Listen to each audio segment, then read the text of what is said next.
क्या हनुमान बेनीवाल फिर से एनडीए का हिस्सा बनने जा रहे हैं?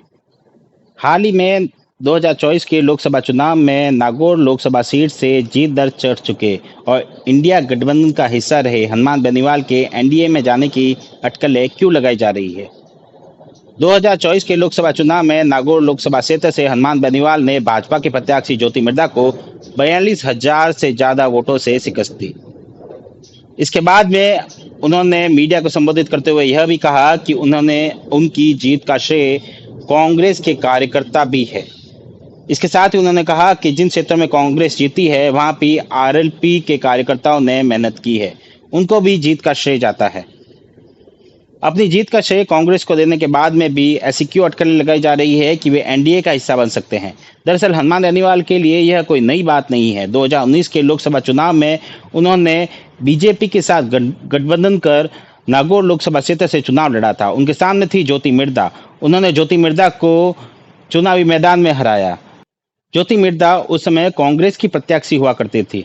अब जब ज्योति मिर्धा ने भाजपा का दामन थाम लिया है और हनुमान बेनीवाल भाजपा का दामन छुड़ा, इंडिया गठबंधन का दामन थाम चुके हैं और 2024 के लोकसभा चुनाव में हनुमान बेनीवाल ने इंडिया गठबंधन के प्रत्याशी बन नागौर लोकसभा क्षेत्र से चुनाव लड़ा और ज्योति मिर्धा को हराया, तो फिर ऐसी अटकलें क्यों कि वे एनडीए का दामन थामे?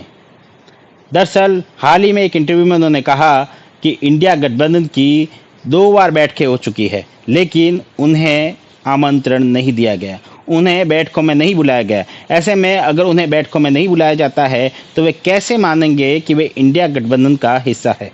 ऐसे में इस नाराजगी को एनडीए में जाने के संकेत के रूप में देखा जा रहा है।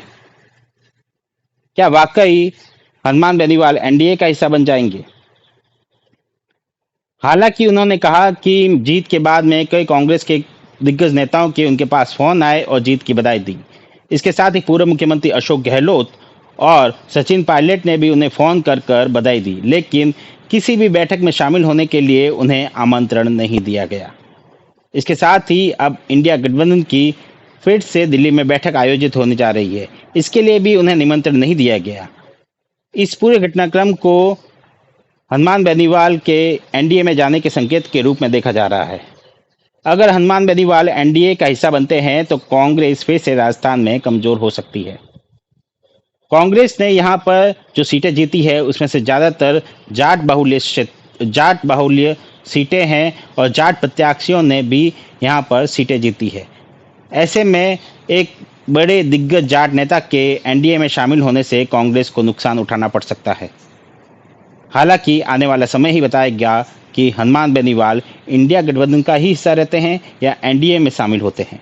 सुमित देवड़ा, टीवी 9, नागौर।